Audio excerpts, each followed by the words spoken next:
ചില ആളുകൾ ചോദിക്കും, ഉസ്താദെ ഫിത്ർ സക്കാത്തിൻ്റെ അരി ഞങ്ങളുടെ അയൽപക്കത്തുള്ള ഹൈന്ദവ ക്രൈസ്തവ സുഹൃത്തുക്കൾക്ക് അയൽവാസികൾക്ക് കൊടുക്കാമോ? അതിനുള്ള മറുപടി എന്താ? ചില ആളുകൾ ചോദിക്കും, ഉസ്താദെ പൈസ കൊടുത്താൽ പോരെ, അരി ഇപ്പോൾ എല്ലാ വീട്ടിലും കിട്ടുമല്ലോ, പൈസ കൊടുത്താൽ പോരെ? അങ്ങനെ മുടന്തൻ ന്യായം പറയുന്ന ആളുകളെ നിങ്ങൾ കേട്ടോളി, ഫിത്ർ സക്കാത്ത് ആർക്കാണ് കൊടുക്കേണ്ടത്? ചില ആളുകൾ ഈ ഫിത്ർ സക്കാത്ത് പുറത്തേക്ക് പോവാതിരിക്കാൻ വേണ്ടി മകൻ, മകള്, മകള്, മകൻ, ജ്യേഷ്ഠൻ, അനുജൻ, അനുജൻ, ജ്യേഷ്ഠൻ, ഈ 4 വീട് ഇങ്ങനെ കറങ്ങി കൊടുക്കും. ചില ആളുകൾ അമ്മായി മാമാമാര്, മാമ എളിയമ്മമാര്, എളിയമ്മ മൂത്താപ്പമാര്, മൂത്താപ്പ കൊച്ചാപ്പമാര് പരസ്പരം അങ്ങനെ കൊടുക്കാറുണ്ട്. പക്ഷെ അത് അർഹരാണോ എന്ന് നോക്കണം. ഫിത്ർ സക്കാത്തുമായി ബന്ധപ്പെട്ട് ആരാണ് കൊടുക്കേണ്ടത്, ആർക്കാണ് കൊടുക്കേണ്ടത്, എന്താണ് കൊടുക്കേണ്ടത്, എപ്പോഴാണ് കൊടുക്കേണ്ടത്, എവിടെയാണ് കൊടുക്കേണ്ടത്, കൊടുക്കേണ്ടതിൻ്റെ അളവെന്താണ്, പൂർണ്ണമായി മനസ്സിലാക്കാൻ ഈ വീഡിയോ നിങ്ങൾ മുഴുവനായും കാണുക.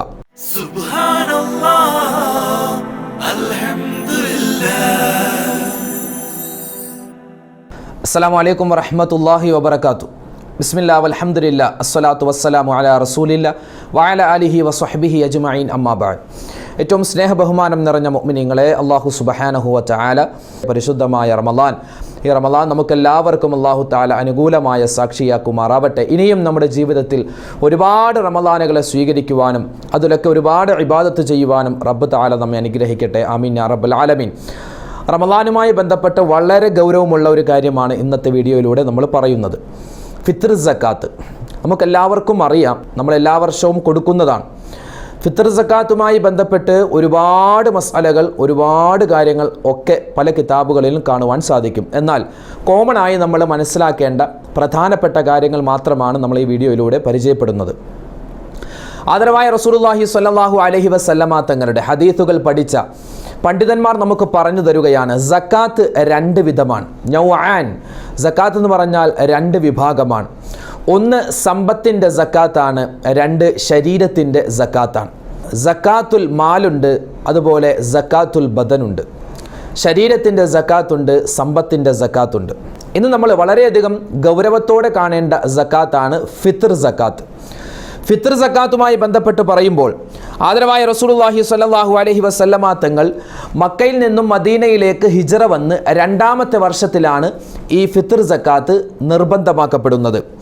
അതായത് നമ്മുടെ നമസ്കാരവുമായി ബന്ധപ്പെട്ടിട്ടുള്ള പിഴവുകൾ അതൊക്കെ പരിഹരിക്കാൻ സഹ്വിൻ്റെ സുജൂദ് നമ്മൾ ചെയ്യുന്നത് പോലെ നമ്മൾ പിടിച്ചിട്ടുള്ള നോമ്പ്, ആ റമദാൻ മാസത്തിലെ നോമ്പിൻ്റെ പിഴവുകൾ പരിഹരിക്കാനാണ് ഫിത്ർ സക്കാത്ത് നമ്മൾ കൊടുക്കുന്നത്. സക്കാത്തുൽ അബ്ദാൻ എന്നും ഈ ഫിത്ർ സക്കാത്തിന് പറയപ്പെടാറുണ്ട്, ശരീരത്തിൻ്റെ സക്കാത്ത് എന്നാണ്. ആദരവായ റസൂലുള്ളാഹി സ്വല്ലല്ലാഹു അലൈഹി വസല്ലമ തങ്ങൾ വളരെയധികം ഗൗരവത്തോടെ പറഞ്ഞ ഒരു ഹദീസ് ഇതിൻ്റെ കൂടെ ചേർത്ത് വെക്കുകയാണ്. എന്താ നബി തങ്ങൾ പറഞ്ഞത്? സ്വല്ലല്ലാഹു അലൈഹി വസല്ലം തങ്ങൾ പറയുന്നു, ഇന്ന സൗമ റമളാന മുഅല്ലകും ബൈനസ് സമാഇ വൽ അർദ് ലാ യുർഫഉ ഇല്ലാ ബിസക്കാത്തിൽ ഫിത്ർ. വളരെ ഗൗരവമാണ്. എൻ്റെ ശബ്ദം കേൾക്കുന്ന ഓരോ ഉമ്മമാരും ഓരോ ഉപ്പമാരും വളരെ ഗൗരവത്തോടു കൂടി എടുക്കേണ്ട ഹദീസാണ്. നിശ്ചയമായും നമ്മൾ പരിശുദ്ധമായ റമളാൻ 1 മുതൽ പിടിച്ചിട്ടുള്ള നോമ്പ് വളരെ കഷ്ടപ്പെട്ട് പ്രയാസപ്പെട്ട് ഒരുപാട് ദാഹവും വിശപ്പും ഒരുപാട് ഹറാമുകളിൽ നിന്ന് നമ്മൾ ശരീരത്തെ പിടിച്ചു വെച്ച് നമ്മൾ പിടിച്ചിട്ടുള്ള ഈ നോമ്പ്, ആ നോമ്പ് അള്ളാൻ്റെ അടുക്കൽ സ്വീകാര്യപ്രദമാവണമെങ്കിൽ, സ്വീകാര്യപ്രദം എന്ന് മാത്രമല്ല, നമ്മൾ പിടിച്ചിട്ടുള്ള ഈ നോമ്പ് അള്ളാഹുവിൻ്റെ ഭാഗത്തേക്ക് ഉയർന്നു പോകണമെങ്കിൽ, നമ്മൾ പിടിച്ചിട്ടുള്ള ഈ നോമ്പ്, നമ്മൾ അനുഷ്ഠിച്ച നോമ്പ് ബൈനസ് സമാഇ വൽ അർദ്, ആകാശത്തിൻ്റെയും ഭൂമിയുടെയും ഇടയിൽ മുഅല്ലകുൻ, അതിങ്ങനെ തടസ്സപ്പെട്ട് കിടക്കുകയാണ്, അതിങ്ങനെ കുടുങ്ങിക്കിടക്കുകയാണ്. അത് മുകളിലേക്ക് പോകണമെങ്കിൽ, അള്ളാഹുവിൻ്റെ അടുക്കലേക്ക് പോകണമെങ്കിൽ ലാ യുർഫഉ ഇല്ലാ ബി സക്കാത്തിൽ ഫിത്ർ, ഫിത്ർ സക്കാത്ത് കൊടുത്താലേ ആ പിടിച്ചിട്ടുള്ള നോമ്പ് അള്ളാഹുവിൻ്റെ അടുക്കലേക്ക് ഉയർന്നു പോകൂ. അങ്ങനെ അള്ളാഹിൻ്റെ അടുക്കൽ ചെന്നാലേ അതിൻ്റെ പ്രതിഫലം നമുക്ക് കിട്ടൂ. അപ്പോൾ എന്ത് ചെയ്യുക? ഫിത്ർ സക്കാത്ത് അത് നിർബന്ധമാണ് എന്നൊരു ബോധ്യം നമുക്കുണ്ടാവണം. പല ആളുകളും സക്കാത്ത് എന്ന വാക്ക് കേൾക്കുമ്പോൾ തന്നെ ഇതെനിക്കുള്ളതല്ല. അതിപ്പോൾ ഫിത്ർ സക്കാത്ത് ആയാലും സാധാരണ സക്കാത്ത്, നമ്മുടെ ധനത്തിലുള്ള സക്കാത്ത് ആയാലും, ഈ സക്കാത്ത് എന്ന വാക്ക് കേൾക്കുമ്പോൾ നമ്മളിൽ ഭൂരിഭാഗം ആളുകളും ചിന്തിക്കുന്നത്, മനസ്സിലോടി വരുന്നത്, ഇതെനിക്കുള്ളതല്ല, ഈ വിഷയം എനിക്ക് പറയപ്പെട്ടതല്ല, ഇതൊക്കെ നാട്ടിലെ മുതലാളിമാർക്കുള്ളതാണ് എന്നൊരു തോന്നൽ ആർക്കെങ്കിലും ഉണ്ടെങ്കിൽ വളരെ ഗൗരവത്തോടു കൂടി മനസ്സിലാക്കിക്കോ, ഇത് നമുക്ക് എല്ലാവർക്കും ഉള്ളതാണ്. നമുക്കൊന്ന് പരിശോധിക്കാം, ആരാണ് ഫിത്ർ സക്കാത്ത് കൊടുക്കേണ്ടത്, ആരുടെ മേലാണ് ഫിത്ർ സക്കാത്ത് നിർബന്ധമാകുന്നത്? ഉലമാക്കൾ പറയുന്നു, പെരുന്നാൾ ദിവസവും പെരുന്നാൾ രാത്രിയും, പെരുന്നാളിൻ്റെ പകലും രാത്രിയും കഴിക്കാനുള്ള ഭക്ഷണം, ധരിക്കാനുള്ള വസ്ത്രം, കയറി കിടക്കാനുള്ള പാർപ്പിടം, ഇത് മൂന്നും കഴിച്ച് ബാക്കിയുള്ളവർ ഫിത്ർ സക്കാത്ത് കൊടുക്കണമെന്നാണ്. കഴിക്കാൻ ഭക്ഷണമില്ല, പെരുന്നാൾ ദിവസവും പകലും രാത്രിയും കഴിക്കാൻ ഭക്ഷണമില്ല, അവർക്ക് ഫിത്ർ സക്കാത്ത് നിർബന്ധമില്ല. വസ്ത്രമൊന്നുമില്ല എങ്കിലും അവരും കൊടുക്കണ്ട. കയറി കിടക്കാൻ ഒരു കൂര പോലുമില്ല എങ്കിൽ അവരും കൊടുക്കണ്ട. വാടക വീട്ടിലാണെങ്കിലും കയറി കിടക്കാൻ നമുക്ക് കൂരയുണ്ട്, നമുക്ക് വീടുണ്ട്, എന്നാൽ അവർ ഫിത്ർ സക്കാത്ത് കൊടുക്കണം. വീടൊന്നുമില്ലാത്തവർ, കഴിക്കാൻ ഭക്ഷണമൊന്നുമില്ലാത്തവർ, തെരുവിലാണ് കിടക്കുന്നത്, ആരെങ്കിലും കൊണ്ടുവന്ന് തരണം, പട്ടിണിയാണ്, ദാരിദ്ര്യമാണ് എങ്കിൽ അവർക്ക് ഫിത്ർ സക്കാത്ത് നിർബന്ധമല്ല. ഇതല്ലാത്ത മുഴുവൻ ആളുകൾക്കും ഫിത്ർ സക്കാത്ത് നിർബന്ധമാണ്. ഇങ്ങനെ നോക്കുകയാണെങ്കിൽ നമ്മളിൽ ആരാണ് ഒഴിവാകുന്നവർ? ആരാണ് ഫിത്ർ സക്കാത്ത് കൊടുക്കാൻ ഒഴിവാകുന്നവർ? എല്ലാവർക്കും നിർബന്ധമാണ്. അപ്പോൾ പെരുന്നാൾ ദിവസവും പെരുന്നാളിൻ്റെ രാത്രിയിലും ഭക്ഷണം, വസ്ത്രം, പാർപ്പിടം എന്നിവയ്ക്ക് ശേഷം ബാക്കിയുള്ള ആളുകൾ മുഴുവനും ഫിത്ർ സക്കാത്ത് കൊടുക്കണമെന്നാണ്. നമുക്ക് കഴിക്കാൻ ഭക്ഷണമുണ്ട്, നമുക്ക് ധരിക്കാൻ വസ്ത്രമുണ്ട്, നമുക്ക് കയറി കിടക്കാൻ വീടുണ്ട്. ഇത് മൂന്നും ഇല്ലാത്തവരാണെങ്കിൽ ഫിത്ർ സക്കാത്ത് കൊടുക്കേണ്ട, ബാക്കിയുള്ള എല്ലാവരും ഫിത്ർ സക്കാത്ത് കൊടുക്കണം. ഇനി എപ്പോഴാണ് കൊടുക്കേണ്ടത്? ആരാണ് ഫിത്ർ സക്കാത്ത് കൊടുക്കേണ്ടതെന്നും നമ്മൾ പഠിച്ചു. ഇനി എപ്പോഴാണ് ഫിത്ർ സക്കാത്ത് കൊടുക്കേണ്ടത്? അതായത് നാളെ പെരുന്നാളാണെങ്കിൽ ഇന്ന് മഗ്രിബ് കഴിഞ്ഞ് നമ്മൾ അറിഞ്ഞു നാളെ പെരുന്നാളാണെന്ന്. എന്നാൽ ഇന്ന് മഗ്രിബ് തൊട്ട് നാളെ പെരുന്നാൾ രാവിലെ പെരുന്നാൾ നിസ്കാരത്തിന് മുമ്പ് വരെയുള്ള സമയം നമുക്കുണ്ട്. ഇതാണ് ഫിത്ർ സക്കാത്ത് കൊടുക്കേണ്ട ഏറ്റവും അഫ്ളലായിട്ടുള്ള ശ്രേഷ്ഠമായിട്ടുള്ള സമയം. റമദാൻ 1 മുതൽ റമദാൻ 30 പൂർത്തിയാക്കി അല്ലെങ്കിൽ 29 പൂർത്തിയാക്കി പെരുന്നാൾ എന്നാണോ ആ പെരുന്നാൾ നിസ്കാരത്തിന് മുമ്പ് വരെ നമുക്ക് കൊടുക്കാൻ അനുവാദമുണ്ട്. ഉലമാക്കൾ അങ്ങനെ പറയുന്നുണ്ട്. റമദാൻ 1 മുതലേ കൊടുക്കാമെന്ന് പറയുന്നുണ്ട്. പക്ഷേ ഏറ്റവും ശ്രേഷ്ഠമായ അഫ്ളലായ സമയം നാളെ പെരുന്നാളാണെന്നറിഞ്ഞാൽ ഇന്ന് മഗ്രിബ് തൊട്ട് നാളെ പെരുന്നാൾ നിസ്കാരത്തിന് വേണ്ടി ഖുതുബക്ക് വേണ്ടി ഇമാം മിമ്പറിൽ കയറുന്നതിന് തൊട്ട് മുമ്പുള്ള ആ സമയം വരെ, അതായത് നാളെ നിസ്കാരത്തിന് മുമ്പ് എന്ന് നമുക്ക് പറയാം, പെരുന്നാൾ നിസ്കാരത്തിന് മുമ്പ് നമ്മൾ കൊടുത്തു വീട്ടുക. അതാണ് ഏറ്റവും അഫ്ളലായിട്ടുള്ള സമയം. പിന്നെ കൊടുക്കുന്ന സമയത്ത് നിയ്യത്ത് വെക്കണം, ഇതെൻ്റെ ഫിത്ർ സക്കാത്തിൻ്റെ അരിയാണ് എന്ന് നമ്മൾ മനസ്സിൽ കരുതുക, നമ്മൾ നാവ് കൊണ്ട് പറഞ്ഞു കൊടുക്കുക. ഇനി ചില ആളുകൾ, നമ്മുടെ ബന്ധുമിത്രാദികൾ, നമ്മുടെ മക്കൾ അല്ലെങ്കിൽ നമ്മുടെ കൂട്ടുകാരോ നാട്ടുകാരോ, അവരൊക്കെ ദൂരെയുള്ള ആളുകളാണ്. അവർക്ക് നമുക്ക് ഈ പെരുന്നാളിൻ്റെ ഈ ഒരു ടൈമിൽ നാളെ പെരുന്നാളാണെന്നറിഞ്ഞ് ഇന്ന് മഗ്രിബിന് കൊണ്ടുപോയി കൊടുക്കാൻ നമുക്ക് പറ്റില്ല. അവർ ദൂരെയാണ്, അവർ ദൂരപ്രദേശത്ത് താമസിക്കുന്നവരാണ്. എങ്കിൽ അവരെ പ്രതീക്ഷിച്ചുകൊണ്ട് പെരുന്നാൾ ദിവസത്തിൻ്റെ വൈകുന്നേരം വരെ നമുക്ക് ഈ ഫിത്ർ സക്കാത്ത് അവരെ കാത്തു വെച്ചുകൊണ്ട് നമുക്ക് പിന്തിപ്പിക്കാവുന്നതാണ്. അല്ലാത്ത ബാക്കിയുള്ള മുഴുവൻ ആളുകളും എപ്പോൾ കൊടുത്തു തീർക്കണം? പെരുന്നാൾ നിസ്കാരത്തിന് വേണ്ടി നമ്മൾ പോകുമ്പോൾ, പള്ളിയിലേക്ക് പോകുന്ന ആളുകൾ പെരുന്നാൾ നിസ്കാരത്തിന് വേണ്ടി പോകുമ്പോൾ, അല്ലെങ്കിൽ ഖത്തീബ് ആ ഖുതുബ നിർവഹിക്കാൻ വേണ്ടി മിമ്പറിലേക്ക് കയറുന്നതിന് മുമ്പെങ്കിലും നമ്മൾ കൊടുത്തു വീട്ടണം. നമ്മളെന്ത് ചെയ്യുക? രാത്രി തന്നെ കൊടുത്തേക്കുക. മറ്റുള്ളവരുടെ കയ്യിൽ കൊടുത്തു വിട്ടാലും മതി. നമ്മുടെ വീട്ടിലാരും കൊണ്ടുപോയി എത്തിച്ചു കൊടുക്കാൻ ആളില്ല എങ്കിൽ അടുത്ത വീട്ടിൽ ആരെങ്കിലും ഉണ്ടെങ്കിൽ അവരെന്ത് ചെയ്യുക? വിശ്വസ്തരാണെങ്കിൽ അവരെ ഏൽപ്പിക്കുക, ഇത് ഇന്ന സ്ഥലത്ത് കൊണ്ടുപോയി കൊടുക്കുക, എന്നിട്ട് പറയുക ഞങ്ങളുടെ ഫിത്ർ സക്കാത്താണെന്ന് പറയുക. അങ്ങനെ നമുക്ക് ഏൽപ്പിക്കാവുന്നതാണ്. അപ്പോൾ ഇനി ചില ആളുകൾ ചോദിക്കും, ഉസ്താദേ ഗൾഫിലുള്ള ആളുകൾ എന്താണ് ചെയ്യേണ്ടത്? ഇപ്പോൾ ഗൾഫിൽ നമ്മുടെ മക്കളുണ്ട് എങ്കിൽ അവരുടെ ഫിത്ർ സക്കാത്ത് ആരാണ് കൊടുക്കേണ്ടത്? അല്ലെങ്കിൽ നമ്മുടെ മക്കൾ തിരുവനന്തപുരത്ത് പഠിക്കുന്നു, കോഴിക്കോട് പഠിക്കുന്നു, അല്ലെങ്കിൽ ബാംഗ്ലൂർ പഠിക്കുന്നു, ചെന്നൈയിൽ പഠിക്കുന്നു, ഡൽഹിയിൽ പഠിക്കുന്നു, അല്ലെങ്കിൽ മറ്റ് ജോലിയിൽ ഏർപ്പെടുന്നു. അപ്പോൾ അവരുടെ ഫിത്ർ സക്കാത്ത് എങ്ങനെയാണ്? അവരുടെ ഫിത്ർ സക്കാത്ത് നമ്മൾ ഇവിടെ കൊടുത്താൽ ശരിയാവില്ല. അവരേത് നാട്ടിലാണോ ഉള്ളത് അവിടെ അവരുടെ ഫിത്ർ സക്കാത്ത് കൊടുക്കണമെന്നതാണ്. അതാണ് നിയമം. ഗൾഫിലുള്ള മകനെ, ഗൾഫിലുള്ള ഭർത്താവിനെ, ഗൾഫിലുള്ള പേരക്കുട്ടിക്ക് അല്ലെങ്കിൽ ഗൾഫിലുള്ള മരുമക്കളുടെ ഫിത്ർ സക്കാത്ത് നാട്ടിൽ അവരുമായി ബന്ധപ്പെട്ട ആളുകൾ കൊടുത്താൽ അത് ശരിയാവില്ല. ഇത് ശാഫിഈ മദ്ഹബാണ് പറയുന്നത്. എന്ത് ചെയ്യുക? എവിടെയാണോ താമസിക്കുന്നത്, ഞാനിപ്പോൾ എറണാകുളത്താണുള്ളത്, ഞാൻ എറണാകുളത്ത്, എൻ്റെ വീട് ആലപ്പുഴയിലാണ്, ഞാൻ എറണാകുളത്താണ്, ഞാൻ എന്ത് ചെയ്യുക? എറണാകുളത്ത് ഞാൻ ജോലി ചെയ്യുന്ന എൻ്റെ പള്ളിയുടെ പരിസരത്താണ് എൻ്റെ ഫിത്ർ സക്കാത്ത് ഞാൻ കൊടുക്കേണ്ടത്. അല്ലാതെ ആലപ്പുഴയിലുള്ള എൻ്റെ വീട്ടിലല്ല, എൻ്റെ വീടിൻ്റെ പരിസരത്തല്ല എൻ്റെ ഫിത്ർ സക്കാത്ത് കൊടുക്കേണ്ടത്. എൻ്റെ ഫിത്ർ സക്കാത്ത് ഞാൻ കൊടുക്കേണ്ടത് ഞാൻ താമസിക്കുന്ന, ഞാനിപ്പോൾ നിലവിലുള്ള എറണാകുളത്താണ് കൊടുക്കേണ്ടത്. ഞാൻ ജീവിക്കുന്ന ആ ഒരു നാട്ടിലാണ് കൊടുക്കേണ്ടത്. അതാണ് അതിൻ്റെ നിയമം. അതോടൊപ്പം തന്നെ നമ്മൾ മനസ്സിലാക്കുക, എന്താണ് കൊടുക്കേണ്ടത്, ആരാണ് കൊടുക്കേണ്ടത്, എപ്പോഴാണ് കൊടുക്കേണ്ടത്, എന്താണ് ഫിത്ർ സക്കാത്ത് കൊടുക്കേണ്ടത്. നാട്ടിലെ മുഖ്യമായ ഭക്ഷണമാണ്. നാട്ടിലെ മുഖ്യമായ ഭക്ഷണം, അതായത് നമ്മുടെ നാടിനെ സംബന്ധിച്ചിടത്തോളം മുഖ്യമായിട്ടുള്ള ഭക്ഷണം എന്ന് പറഞ്ഞാൽ അരിയാണ്. അരി ഏതുമാവട്ടെ, അത് ജയാരിയാവട്ടെ, അതുപോലെ കുത്തരിയാവട്ടെ, ചാക്കരിയാവട്ടെ, എന്തരിയാണെങ്കിലും സുരേഖരിയാവട്ടെ, എന്തരിയാണെങ്കിലും അരിയാവുക അതായത് നാട്ടിൽ നമ്മൾ കഴിക്കുന്ന മുഖ്യമായ ഭക്ഷണം അതാണ് കൊടുക്കേണ്ടത്. ഇനി ഉത്തരേന്ത്യയിലേക്ക് സംബന്ധിച്ചിടത്തോളം ചിലപ്പോൾ അവർക്ക് മുഖ്യമായ ഭക്ഷണം ഗോതമ്പാവാം, അല്ലെങ്കിൽ ചോളമാവാം. എന്താണോ ഏത് നാട്ടിൽ നമ്മൾ താമസിക്കുന്ന നാട്ടിൽ എന്താണോ മുഖ്യമായ ഭക്ഷണം അതാണ് കൊടുക്കേണ്ടത്. പിന്നെ ഇവിടെ പ്രത്യേകം മനസ്സിലാക്കുക, കിതാബിൽ വ്യക്തമായി കാണാം, ഫതുഹുൽ മുഈനിലും ഉംദയിലും ഒക്കെയുണ്ട്, എന്ത് ലാ തുജ്സിഉ ഖീമത്തുൻ. പല ആളുകളും ചോദിക്കുന്നതാണ്, ഉസ്താദ് ഇപ്പോൾ അരി ഇപ്പോൾ ഒരുപാട് കിട്ടുമല്ലോ, ഇപ്പോൾ ഞങ്ങൾക്ക് തന്നെ, അല്ലെങ്കിൽ നമ്മൾ കൊടുക്കുന്ന അരി വാങ്ങുന്ന ആൾ അതിപ്പോൾ നമ്മുടെ വീട്ടിൽ നിന്നുണ്ടാകും, അയൽവക്കത്തെ വീട്ടിൽ നിന്നുണ്ടാകും, എല്ലാവർക്കും അരി കിട്ടും, അരി ഇഷ്ടം പോലെ ഉണ്ടാകും, പക്ഷേ ഇല്ലാത്തത് കാശാണ്, അതുകൊണ്ട് കാശായിട്ട് കൊടുത്താൽ പോരെ എന്ന് ചോദിക്കുന്ന ആളുകളുണ്ട്. നമ്മളത് കേൾക്കുമ്പോൾ നമ്മളത് ചിന്തിക്കുമ്പോൾ ശരിയാണല്ലോ, കാരണം അരി ഇഷ്ടം പോലെ ഉണ്ടാകും, പൈസയല്ലേ ഇല്ലാത്തത്. നമ്മൾ അങ്ങനെ ചിന്തിക്കുകയാണെങ്കിൽ പരിശുദ്ധമായ ദീനിൻ്റെ നിയമങ്ങൾ ഒരുപാട് നമുക്ക് മാറ്റേണ്ടി വരും. വുളു മുറിയുന്ന കാര്യങ്ങളിൽ പ്രധാനപ്പെട്ടതാണ് ഔറത്തിൽ സ്പർശിക്കുക. ഷാഫിഈ മദ്ഹബ് ഔറത്തിൽ സ്പർശിക്കുക. അതുപോലെ കീഴ്വായ പോയാലൊക്കെ വുളു മുറിയും. നമ്മളൊന്ന് ചിന്തിക്കും, ഔറത്തിൽ സ്പർശിച്ചാൽ നമ്മുടെ കൈ കഴുകിയാൽ പോരെ, അല്ലെങ്കിൽ കീഴ്വായി പോയാൽ മൂത്രമൊഴിച്ചാൽ മലമൂത്ര വിസർജനം ചെയ്താൽ അവിടെ നമ്മൾ ശുദ്ധിയാക്കിയാൽ പോരെ, പിന്നെ എന്തിനാണ് വുളു എടുക്കുന്നത്? ഇപ്പോൾ നമ്മുടെ മുഖത്തോ അല്ലെങ്കിൽ കൈകാലുകളിലോ വുളുവിൻ്റെ അവയവങ്ങളിൽ ഒന്നും സ്പർശിക്കാതെയാണ് നമ്മുടെ മലമൂത്ര വിസർജനം പോകുന്നത്.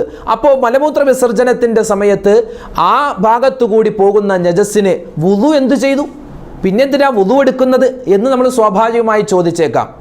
എന്നാൽ ആ ചോദ്യത്തിന് യാതൊരു പ്രസക്തിയുമില്ല. നബി സല്ലല്ലാഹു അലൈഹി വസല്ലമ തങ്ങൾ പറഞ്ഞു, ഹുഫ, അതായത് തണുപ്പുള്ള സമയത്തൊക്കെ ധരിക്കുന്ന ഷോക്സ് പോലെയുള്ള ഒരു വസ്തുവാണ് ഹുഫ എന്ന് പറയുന്നത്. അറബികളെ സംബന്ധിച്ചിടത്തോളം അവർ ധരിക്കാറുണ്ട്. ഉംറക്ക് പോയിട്ടുള്ള, ഹജ്ജിന് പോയിട്ടുള്ള ഉമ്മമാർക്കും ഉപ്പമാർക്കൊക്കെ അറിയാം. ഹുഫ ധരിച്ച ഒരു മനുഷ്യനെ സംബന്ധിച്ചിടത്തോളം അവൻ വുളു എടുക്കുന്ന സമയത്ത് അവൻ കാല് കഴുകണ്ട, തടവിയാൽ മതി. ഹുഫയുടെ മുകളിലൂടെ തടവിയാൽ മതി. എങ്ങനെയാ? ഹുഫയുടെ മുകളിലൂടെയാണ് തടവേണ്ടത്. വെള്ളം എടുത്ത് കുടഞ്ഞിട്ട് ഹുഫയുടെ മുകളിലൂടെയാണ് തടവേണ്ടത്. നമ്മൾ ചിന്തിക്കും, എന്തിനാ ഹുഫയുടെ മുകളിൽ തടവുന്നത്? താഴെയല്ലേ നമ്മൾ നടന്നു പോകുന്ന ആ ഭാഗത്തല്ലേ അഴുക്കുകൾ ഉണ്ടാകുന്നത്, ആ ഭാഗത്തല്ലേ കഴുകി വൃത്തിയാക്കേണ്ടത്, അല്ലെങ്കിൽ തുടച്ച് വൃത്തിയാക്കേണ്ടത് എന്ന് നമ്മൾ ചിന്തിക്കും. പക്ഷേ ദീൻ പറയുന്നത് ഹുഫയുടെ മുകളിലൂടെ തടവാനാണ്. വുളു മുറിഞ്ഞ സമയത്ത് വീണ്ടും മുഖം കഴുകാനാണ്. മുഖം കൊണ്ട് നമ്മൾ വുളു മുറിയുന്ന ഒരു കാര്യം ചെയ്തിട്ടില്ല, എന്നാലും വുളു മുറിഞ്ഞാൽ മുഖം കഴുകുക, കൈകാലുകൾ കഴുകുക. ഇതെന്ത് ലോജിക്കാണ് എന്ന് നമ്മൾ പലപ്പോഴും ചിന്തിക്കും. ലോജിക്ക് ചിന്തിച്ചാൽ വിശുദ്ധമായ ദീൻ ഒന്നും മനസ്സിലാവില്ല. അതുകൊണ്ട് പറയട്ടെ, ലാ തുജ്സിഉ ഖീമത്തുൻ, വില കൊടുത്താൽ മതിയാവില്ല. വില കൊടുത്താൽ മതി, പൈസയല്ല കൊടുക്കേണ്ടത്, അരിയായിട്ട് തന്നെ കൊടുക്കണം. ഗോതമ്പാണെങ്കിൽ ഗോതമ്പായിട്ട് തന്നെ കൊടുക്കണം. കൊടുക്കുന്ന സമയത്ത് ന്യൂനതയുണ്ടാവാൻ പാടില്ല. റേഷനരി കുറേ പുഴുവും അതുപോലെ തന്നെ പ്രാണികളൊക്കെ ഉള്ള റേഷനരി വീട്ടിൽ കുറച്ചിരിപ്പുണ്ട്, അതെടുത്ത് കൊടുക്കാം. അപ്പോൾ അത് ഒഴിവായം ചെയ്യും, ഫിത്ർ സക്കാത്ത് കൊടുത്തതായി എന്നാവുകയും ചെയ്യും. ഒരിക്കലും പാടില്ല. 1 രൂപ കൊടുത്താൽ 2 രൂപ കൊടുത്താൽ ഇന്ന് സുലഭമായി നമുക്ക് എന്ത് കിട്ടും? റേഷനരി കിട്ടും. ആ റേഷനരിയിൽ ഒരുപാട് പുഴുക്കളുണ്ടാകും. അല്ലെങ്കിൽ ഇനി ഇല്ലെങ്കിൽ തന്നെ റേഷനരി എന്ന് പറയുമ്പോൾ നമ്മുടെ സമൂഹത്തിൽ അതെന്താ, ഒരു കുറഞ്ഞ അരിയാണ് എന്ന് നമ്മൾ മനസ്സിൽ കരുതും, അല്ലെ? എല്ലാവരും അങ്ങനെയാണ്, കുറഞ്ഞ അരിയാണ്, ലോക്കലായിട്ടുള്ള അരിയാണ് എന്ത്, റേഷനരി. അതുകൊണ്ട് റേഷനരി ആരും കൊടുക്കാൻ നിൽക്കണ്ട. നമ്മളാണെങ്കിലോ, നമ്മൾ നല്ല സുരേഖ അരിയും നല്ല കുത്തരിയും നല്ല വില കൂടിയ ജയ അരിയൊക്കെ അതൊക്കെയാണ് നമ്മൾ കഴിക്കുന്നത് ചോറായിട്ട്. പക്ഷെ നമ്മൾ ഫിത്ർ സക്കാത്ത് കൊടുക്കുമ്പോൾ 1 രൂപക്ക് 2 രൂപക്ക് കിട്ടുന്ന ഈ റേഷനരി കൊടുത്താൽ ശരിയാകാതെയൊന്നുമില്ല, ശരിയാകും. പക്ഷേ കൊടുക്കുന്നതിനൊരു മാന്യതയുണ്ടല്ലോ. ചില ആളുകൾ റമദാൻ ആകുമ്പോൾ പല വീടുകളിലേക്കും പള്ളികളിലേക്കും ഈത്തപ്പഴം കൊടുക്കാറുണ്ട്.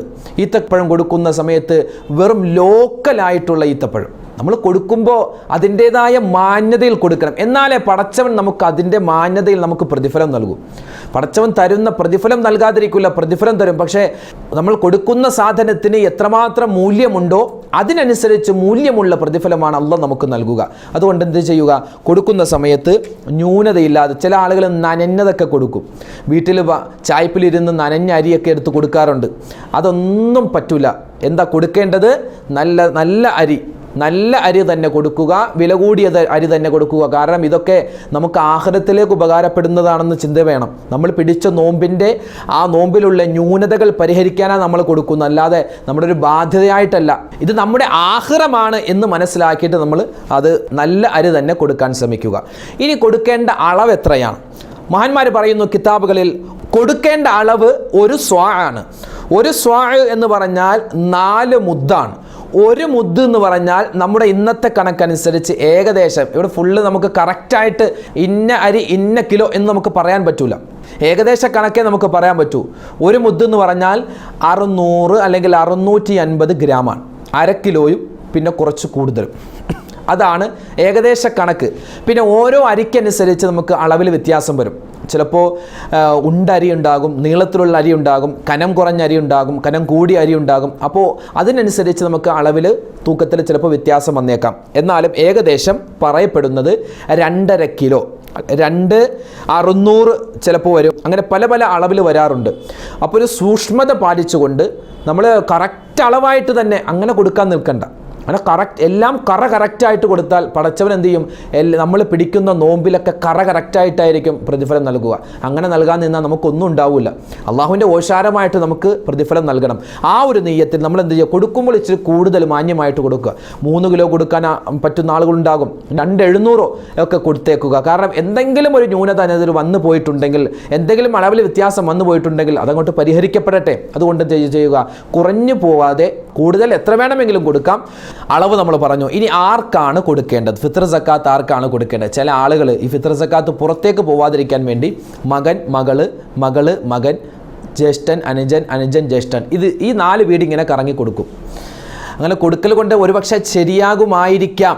എന്നാലും കൊടുക്കേണ്ടതിൻ്റെ പൂർണ്ണമായിട്ടുള്ള രൂപം സക്കാത്ത് വാങ്ങാൻ അർഹരായ ആരുണ്ടോ അവരാണ്. സക്കാത്ത് വാങ്ങാൻ അർഹരോ? ഫക്കീർമാരുണ്ട്, മിസ്കീന്മാരുണ്ട്, കടം കൊണ്ട് വലഞ്ഞവർ, പുതുതായിട്ട് ഇസ്ലാമിലേക്ക് കടന്നു വന്ന ആളുകൾ. ഈ പറഞ്ഞ ആളുകളാണ് നമ്മുടെ നാട്ടിൽ സക്കാത്തിന് അർഹരായിട്ടുള്ള ആളുകൾ. അതുപോലെ തന്നെ സക്കാത്തിൻ്റെ വിഹിതം പിരിക്കുന്നതിന് വേണ്ടി പോകുന്ന ആളുകളൊക്കെ ഉണ്ട്. ചില ആളുകൾ മുമ്പ് പറഞ്ഞതുപോലെ ഫിത്ർ സക്കാത്ത് പുറത്തേക്ക് പോവാതിരിക്കാൻ അമ്മായി മാമാമാർ, എളിയമ്മമാർ, എളിയമ്മ മൂത്താപ്പമാർ, മൂത്താപ്പ കൊച്ചാപ്പന്മാർ പരസ്പരം അങ്ങനെ കൊടുക്കാറുണ്ട്. കൊടുക്കുന്നത് കൊണ്ട് അവിടെ തടസ്സമില്ല. പക്ഷേ അത് അർഹരാണോ എന്ന് നോക്കണം. അതുപോലെ തന്നെ അയൽവക്കത്തെ വീട്, നേരെ ഓപ്പോസിറ്റുള്ള വീട്, പുറകിലുള്ള വീട്, വലതുവശത്തുള്ള വീട്, ഇങ്ങനെ പിന്നെ ആ സക്കാത്ത് അവിടെ തന്നെ ഒതുങ്ങുന്ന ഒരു സ്ഥിതിവിശേഷമുണ്ട്.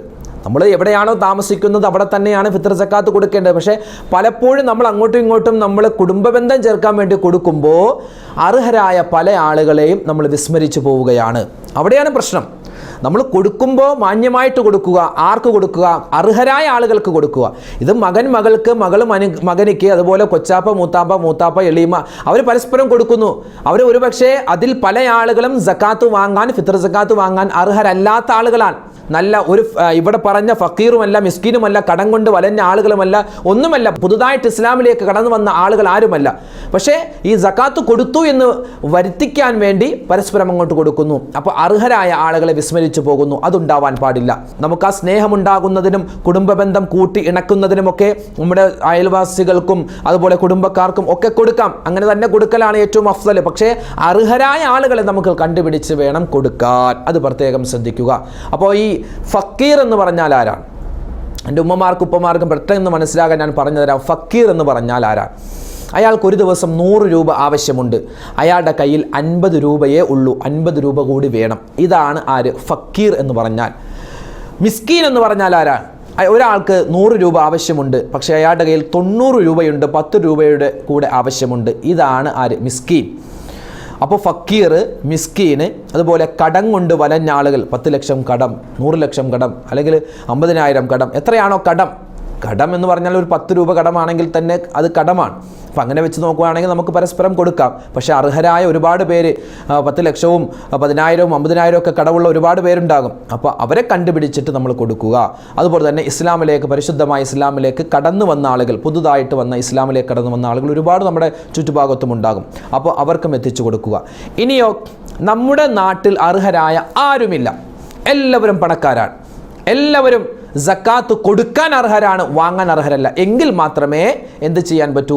ആ നാട്ടിൽ നിന്നും നീക്കം ചെയ്യപ്പെടാൻ പറ്റുകയുള്ളൂ. അതിനുള്ള അവസരം ഉണ്ടാവില്ല. കാരണം ഒരു നാടിനെ സംബന്ധിച്ചിടത്തോളം ആ നാട്ടിൽ ഈ പറയപ്പെട്ട സക്കാത്തിന് അർഹരായ ആരെങ്കിലും ഉണ്ടാകും. അവരെ കണ്ടുപിടിച്ച് തേടി നമ്മൾ കൊടുക്കേണ്ടതാണ്. അതുപോലെ തന്നെ ചില ആളുകൾ ചോദിക്കും, ഉസ്താദേ, ഞങ്ങളുടെ അടുക്കൽ ഒരുപാട് അമുസ്ലിമീങ്ങളായ സഹോദരിമാരുണ്ട്, സഹോദരങ്ങളുണ്ട്, അപ്പോൾ അവർക്ക് കൊടുക്കാമോ?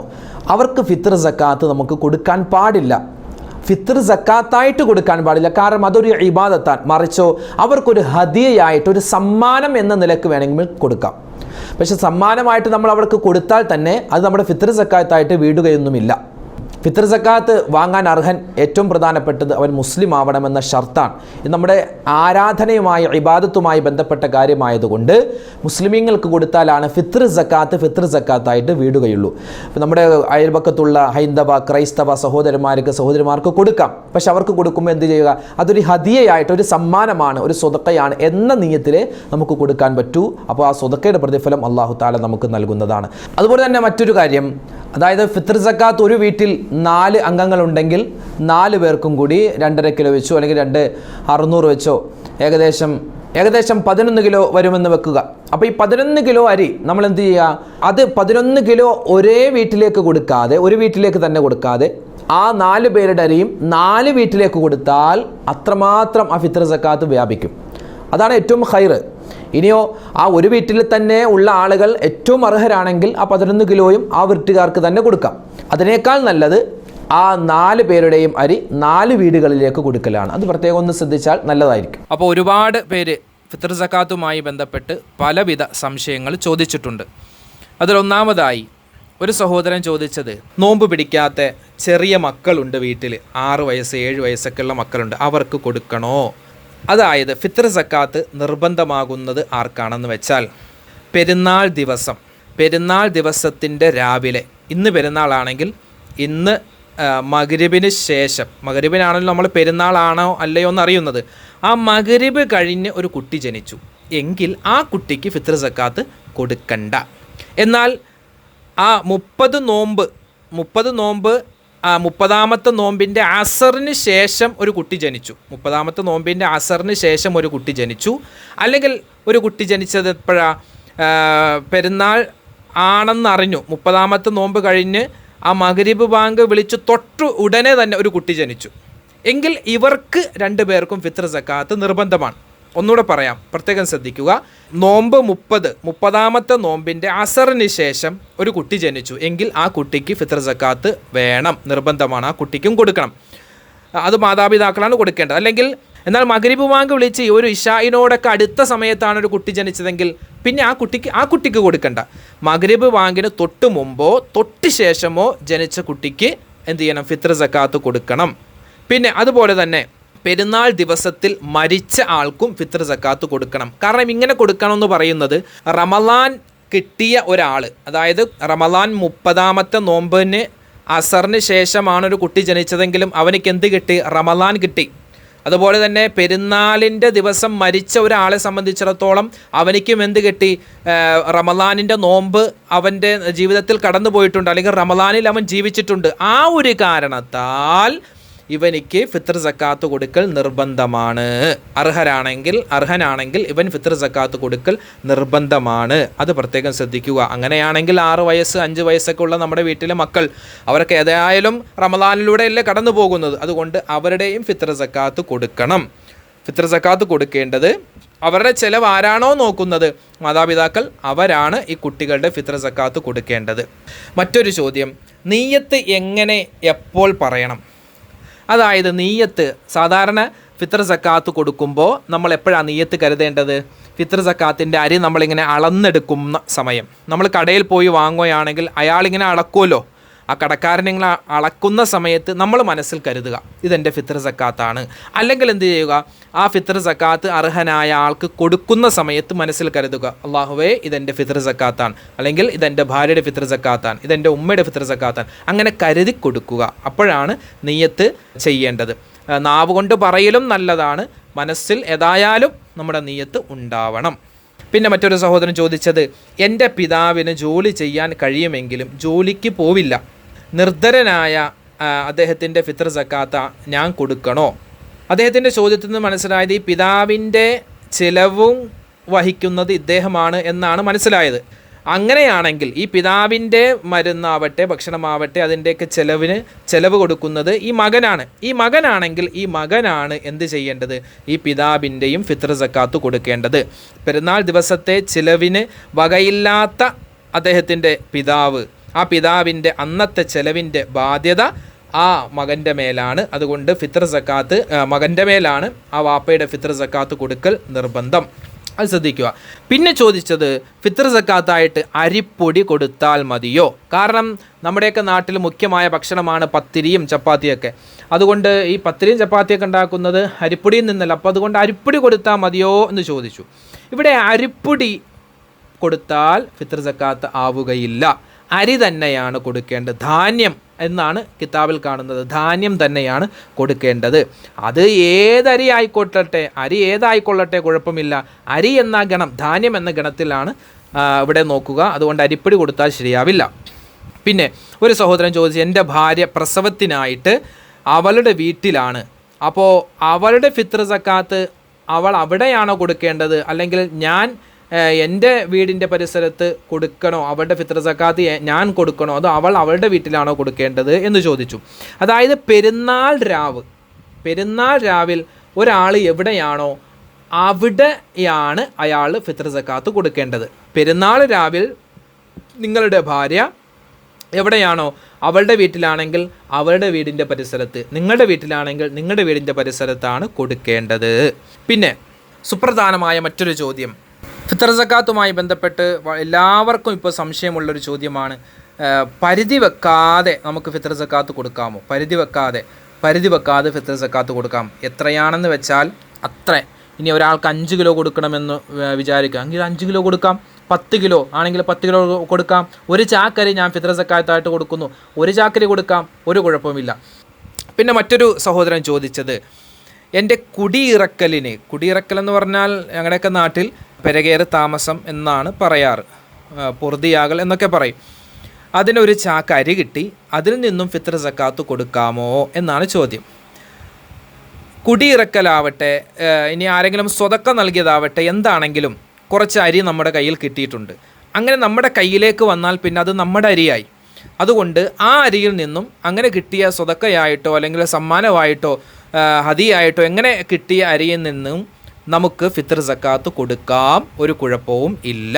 പിന്നെ ഗൾഫിലാണുള്ളത്, അടുത്ത റൂമുകാർക്ക് കൊടുക്കണോ അതോ ഫാമിലിയിലുള്ള ആളുകൾക്ക് കൊടുക്കണോ, ജോലി എടുക്കുന്ന തൊഴിലാളികൾക്കാണോ ഫിത്ർ സക്കാത്ത് കൊടുക്കേണ്ടത്? ഗൾഫിലുള്ള ആളെ എന്താണ് കൊടുക്കേണ്ടത്, ആർക്കാണ് കൊടുക്കേണ്ടത്? ഇതൊരു ചോദ്യമാണ്. ഇവിടെ ഗൾഫിൽ എന്താണോ അവിടെ മുഖ്യമായ ഭക്ഷണമുള്ളത്, മുഖ്യമായ ധാന്യം, ഷാഫി മദ്ഹബുകാരനാണെങ്കിൽ അവിടെ എന്താണോ ഗൾഫിലെ മുഖ്യമായ ഭക്ഷണം അതാണ് അവിടെ കൊടുക്കേണ്ടത്. അവിടെ തന്നെ ഗൾഫിലുള്ള ആളുകൾ അവിടെയാണ് ഫിത്ർ സക്കാത്ത് കൊടുക്കേണ്ടത്. ഗൾഫിലുള്ള ആളുകൾ, ഭർത്താവട്ടെ, നമ്മുടെ ആൺമക്കളാവട്ടെ, പെൺമക്കൾ ആരാവട്ടെ, ഗൾഫിലുള്ള ആളുകൾ അവിടെ തന്നെയാണ് ഫിത്ർ സക്കാത്ത് കൊടുക്കേണ്ടത്. അവരുടെ ഫിത്ർ സക്കാത്ത് നാട്ടിൽ കൊടുത്താൽ അത് ശരിയാവില്ല. അത് പ്രത്യേകം ശ്രദ്ധിക്കുക. പിന്നെ അതോടൊപ്പം തന്നെ ആർക്കാണ് അവിടെ അർഹരായ ഒരുപാട് പാവപ്പെട്ട ഒരുപാട് തൊഴിലാളി, മലയാളികൾ തന്നെ അല്ലെങ്കിൽ ബംഗാളികളായ ആളുകൾ, ഒരുപാട് പേര് അവിടെ ജോലിക്ക് പലവിധ പ്രയാസങ്ങൾ അനുഭവിക്കുന്ന ഒരുപാട് പേര് അവിടെ കാണാൻ സാധിക്കും. അപ്പോൾ അവർക്കൊക്കെ ഫിത്ർ സക്കാത്ത് കൊടുക്കുക. ഷാഫി മദ്ഹബുകാരനാണെങ്കിൽ അവൻ മുഖ്യ ധാന്യം എന്താണോ ആ ധാന്യം കൊടുക്കുക. ഹനഫി മദ്ഹബുകാരനാണെങ്കിൽ അവൻ എന്ത് ചെയ്യുക, അതിൻ്റെ വില എടുത്തു കൊടുക്കുക. പിന്നെ അവിടെ അർഹരായ ആളുകളെ കാണാൻ സാധിക്കും. ഇനി നമ്മുടെ തൊട്ടടുത്തുള്ള റൂമുകാർ, അവർക്ക് കൊടുക്കുന്നതിനും കുഴപ്പമില്ല. പക്ഷേ തൊട്ടടുത്തുള്ള റൂമുകാർ ഒരു അന്യ ആളാണ്, അതായത് വേറെ ഒരു നാട്ടുകാരനാണ്. പക്ഷേ അതിൻ്റെ അപ്പുറത്ത് നമ്മുടെ ഒരു കുടുംബക്കാരനുണ്ട്, ഒരു കുടുംബ ബന്ധത്തിൽപ്പെട്ട ആളുണ്ട്. അയാൾ അർഹനുമാണെങ്കിൽ അയാൾക്കാണ് കൊടുക്കേണ്ടത്. അപ്പോൾ 2 കൂലിയാണ്. ഒന്ന് കുടുംബ ബന്ധം ചേർത്തതും, 2 ഫിത്ർ സക്കാത്ത് കൊടുത്തതും. മറ്റേ അവർക്ക് കൊടുത്താൽ കൂലിയില്ല എന്നല്ല, കൂലിയുണ്ട്. പക്ഷേ ഇവർക്ക് കൊടുക്കുമ്പോൾ, ബന്ധുമിത്രാദികൾക്ക് കൊടുക്കുമ്പോൾ ഒന്നുകൂടി പ്രതിഫലം കൂടുകയാണ് ചെയ്യുന്നത്. ഗൾഫിൽ ഭർത്താവുണ്ട്, നാട്ടിൽ ഭാര്യയും മക്കളുമുണ്ട് എങ്കിൽ എന്ത് ചെയ്യുക, ഭർത്താവാണ് ഇവരുടെ ചിലവ് നോക്കുന്നത്. അപ്പോൾ ഭർത്താവ് ഫോണിൽ വിളിച്ചു പറയണം ഭാര്യയോട്,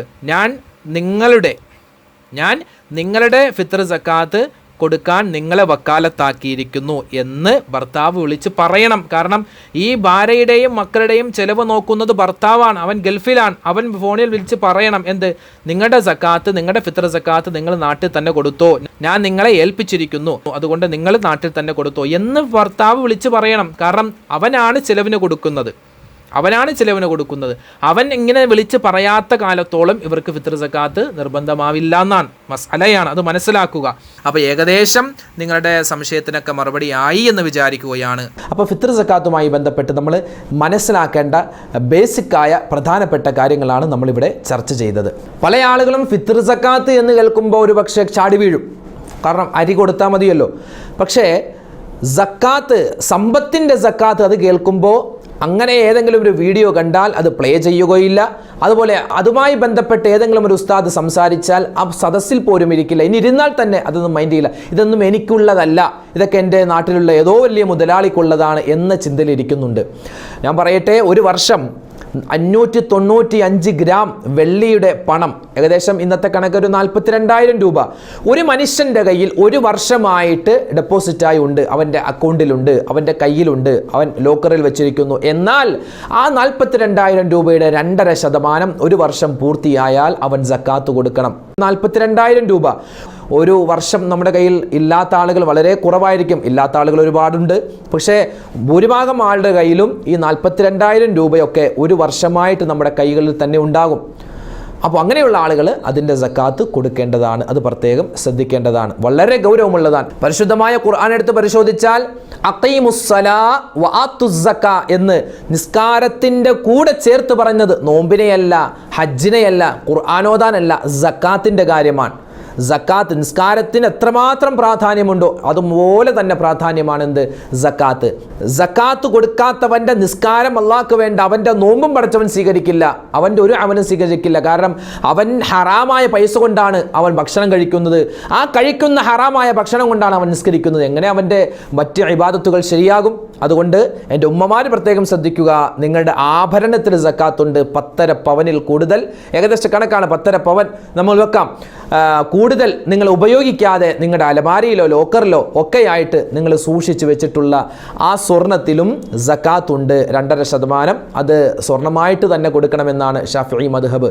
അത് പിന്നെ ഹനഫിക്കാരായ ഉമ്മമാരെ സംബന്ധിച്ചിടത്തോളം കേട്ടോളി, നിങ്ങൾ 10.5 പവനിൽ കൂടുതൽ നിങ്ങൾ ഉപയോഗിക്കുന്നുണ്ടെങ്കിൽ, 10.5 പവൻ നിങ്ങൾ ഉപയോഗിക്കുന്നുണ്ടെങ്കിൽ ആ ഉപയോഗിക്കുന്നതിലും എന്തുണ്ട്? സക്കാത്തുണ്ട്.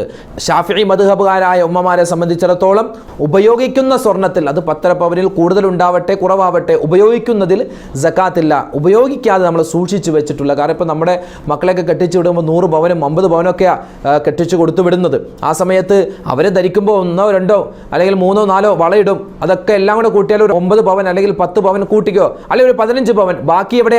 അലമാരിയിൽ വെച്ചിരിക്കുകയാണ്, അലമാരിയിൽ ലോക്കറിൽ വെച്ചിരിക്കുകയാണ്. അത് ഒരു വർഷമായിട്ടും ഉപയോഗിക്കുന്നില്ല എങ്കിൽ അതിൻ്റെ 2.5% സക്കാത്തുണ്ട്. സക്കാത്ത് വളരെ ഗൗരവമാണ്, അത് പ്രത്യേകം ശ്രദ്ധിക്കുക. സക്കാത്ത് കൊടുക്കാത്ത ഉമ്മമാരെ അവരാ സ്വർണം ഇങ്ങനെ കൂട്ടി വെക്കും.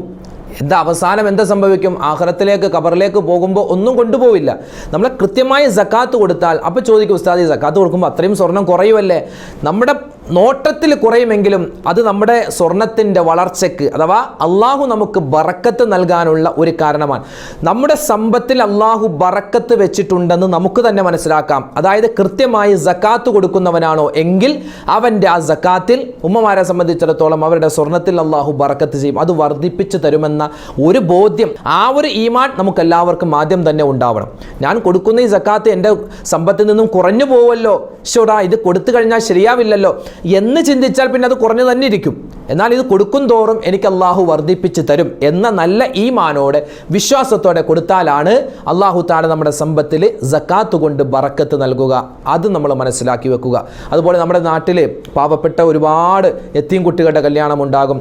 അതുപോലെ തന്നെ പാവപ്പെട്ട മിസ്കിന്മാരുടെ നമ്മളിപ്പോൾ പറഞ്ഞ ഫക്കീർമാരുടെയൊക്കെ മക്കളുടെ കല്യാണം ഉണ്ടാകും. അപ്പോൾ എന്ത് ചെയ്യുക? നമ്മുടെ സക്കാത്തിൻ്റെ വിഹിതമായ 2.5% കണക്കാക്കിയ ആ സ്വർണം അതെന്ത് ചെയ്യുക? ആഭരണമായിട്ട് തന്നെ, മോതിരമായിട്ടോ വളയായിട്ടോ കമ്മലായിട്ടോ എന്താണെന്ന് വെച്ചാൽ, അല്ലെങ്കിൽ കൊയിനായിട്ട് കൊടുക്കാം, കൊയിനായിട്ടും കൊടുക്കാം. നമ്മൾ എന്ത് ചെയ്യുക? ആ സക്കാത്തിൻ്റെ വിഹിതമാണെന്ന് പറഞ്ഞ് അവർക്ക് കൊണ്ടേ കൊടുക്കുക. അത് വളരെയധികം അവർക്ക് ഉപകാരപ്പെടും. നമ്മുടെ സക്കാത്തിൻ്റെ വിഹിതം അത് വീടുകയും ചെയ്യും. അർഹരായ ആളുകളാവണം, അർഹരായ ആളുകൾക്ക് കൊടുക്കേണ്ടതാണ്. അത് കൊടുത്തില്ല എങ്കിൽ വമ്പൻ നഷ്ടം വരും. എങ്ങനെയാ? ആ സ്വർണം മുഴുവനും വിറ്റ പൈസ നമ്മൾ എവിടെ കൊണ്ടുകൊണ്ട് വരും? ഹോസ്പിറ്റലിൽ കൊടുക്കണം. അങ്ങനെ എത്രയോ ആളുകളുണ്ട്, എത്രയോ ആളുകൾ അനുഭവം പറഞ്ഞിരിക്കുന്നു, ഉസ്താദെ കൃത്യമായി സക്കാത്ത് കൊടുത്തിരുന്നെങ്കിൽ ഈ ഒരു തരത്തിലുള്ള വിഷമങ്ങൾ ഉണ്ടാവില്ല. സക്കാത്തൊക്കെ പിടിച്ചു വെച്ചാൽ നമുക്ക് വളരെയധികം രോഗങ്ങൾ അള്ളാഹു നൽകും, ഒരുപാട് പ്രയാസങ്ങൾ. കൃത്യമായി സക്കാത്ത് കൊടുക്കുന്ന, സ്വതക്ക കൊടുക്കുന്ന ഒരു മനുഷ്യനെ സംബന്ധിച്ചിടത്തോളം അവൻ്റെ ജീവിതത്തിലുള്ള എല്ലാ ഷറുകളും അള്ളാഹു തട്ടിമാറ്റുമെന്നാണ്. അപ്പോൾ അതുകൊണ്ട് സക്കാത്ത് അത് ഉമ്മമാർ തന്നെ, നിങ്ങൾ തന്നെ, കാരണം സ്വർണ്ണമൊക്കെ ഉപയോഗിക്കുന്നത് നിങ്ങളാണ്. അതുകൊണ്ട് പുരുഷന്മാരെ സംബന്ധിച്ചിടത്തോളം അവർക്ക് നിങ്ങളുടെ കയ്യിൽ എത്ര സ്വർണ്ണമുണ്ടെന്ന് പോലും നിങ്ങളുടെ ഭർത്താവിന് ചിലപ്പോൾ അറിയില്ലായിരിക്കാം. പക്ഷെ നിങ്ങൾ സ്വർണത്തിൻ്റെ കാര്യം പ്രത്യേകം ശ്രദ്ധിച്ച് അതിൻ്റെ സക്കാത്ത് എത്രയാണോ അത് 2.5% കണക്കാക്കി പാവപ്പെട്ടവർക്ക് കൊണ്ടുപോയി കൊടുക്കേണ്ടതാണ്. ഇല്ലെങ്കിൽ അള്ളാഹു തആല മറ്റൊരു രൂപത്തിൽ നമ്മുടെ ആ സമ്പത്തിനെ നശിപ്പിച്ച് കളയും. അള്ളാഹു കാക്കുമാറാവട്ടെ. അള്ളാഹു സുബ്ഹാനഹു വ തആല നമ്മൾ പിടിച്ചിട്ടുള്ള നോമ്പ്, നമ്മൾ അനുഷ്ഠിക്കുന്ന മറ്റ് ഇബാദത്തുകൾ, ഫിത്ർ സക്കാത്ത് ഉൾപ്പെടെ എന്തെല്ലാം നല്ല കർമ്മങ്ങളുണ്ടോ എല്ലാം അള്ളാഹു തആല അതിൻ്റെ പോരായ്മകൾ പരിഹരിച്ച് കബൂൽ ചെയ്യുമാറാവട്ടെ. ആമീൻ യാ റബ്ബൽ ആലമീൻ. അൽഹംദുലില്ലാഹ്, പരിശുദ്ധമായ റമദാനുമായി ബന്ധപ്പെട്ട് ഒരുപാട് അറിവുകൾ നിങ്ങളിലേക്ക് എത്തിച്ചു നൽകിയ ന്യൂസിലാൻഡ് ഇസ്ലാമിക് ചാനൽ അള്ളാഹു തആല ഈ ദൗത്യ സംഘത്തെ സ്വീകരിക്കുമാറാവട്ടെ. അർഹമായ പ്രതിഫലം അള്ളാഹു കൊടുക്കുമാറാവട്ടെ. നിങ്ങളിലേക്ക് എത്തിക്കുന്ന ഈ വീഡിയോകൾ അത് നിങ്ങൾ കേൾക്കുക, അതിൽ പറയുന്ന കാര്യങ്ങൾ ജീവിതത്തിൽ അമൽ ചെയ്യുക, അതോടൊപ്പം തന്നെ മറ്റുള്ളവരിലേക്ക് ഷെയർ ചെയ്തു കൊടുക്കുക. അവരും പഠിക്കട്ടെ, അവരും അറിയട്ടെ. നമുക്കെല്ലാവർക്കും സ്വർഗത്തിൻ്റെ അഹ്ലുകാരാവാം ന്യൂസിലാൻഡ് ഇസ്ലാമിക് ചാനലിലൂടെ. അള്ളാഹു തആല തൗഫീക്ക് നൽകുമാറാവട്ടെ.